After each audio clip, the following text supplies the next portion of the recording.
President Trump returned to Washington late last night from the NATO summit. He spent some of the trip pushing back against an intelligence report suggesting the U.S. strikes had only delayed Iran's nuclear program.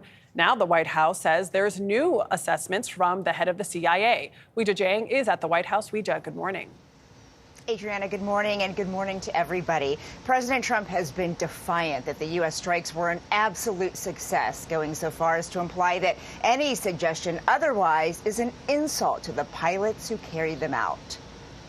At the NATO summit, President Trump highlighted an Israeli intelligence report about the U.S. strikes on Iran. We assess that the American strikes on Iran's nuclear facilities has set back Iran's ability to develop nuclear weapons for many years to come, while taking issue with the preliminary assessment from the U.S. Defense Intelligence Agency, or DIA, suggesting Iran's nuclear program has only been set back by a few months.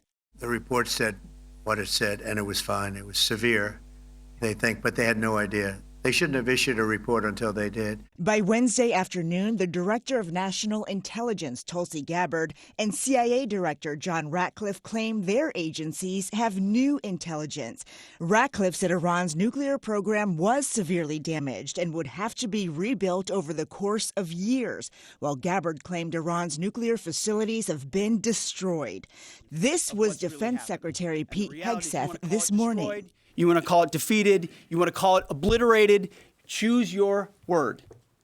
This was an historically successful attack, and we should celebrate it as Americans, and it gives us a chance to have peace, chance to have a deal, and an opportunity to prevent a nuclear Iran. Today, top administration officials are expected to give the Senate a classified briefing as Democrats demand answers. Our history is full of efforts to either manipulate intelligence, or when the few cases where we ignore it, we do it at our own peril. Trump also met Wednesday with Ukrainian President Zelensky, who has asked for more Patriot air defense missiles to defend against Russian attacks. We're going to see if we can make some available. They're very hard to get. They do want that more than any other thing. President Trump said after the meeting that Zelensky wants peace, but he admitted that ending the war has been more difficult than he had expected. The president said he plans to speak with Putin soon to again try to stop the fighting. Tony? Weijia, thank you very much.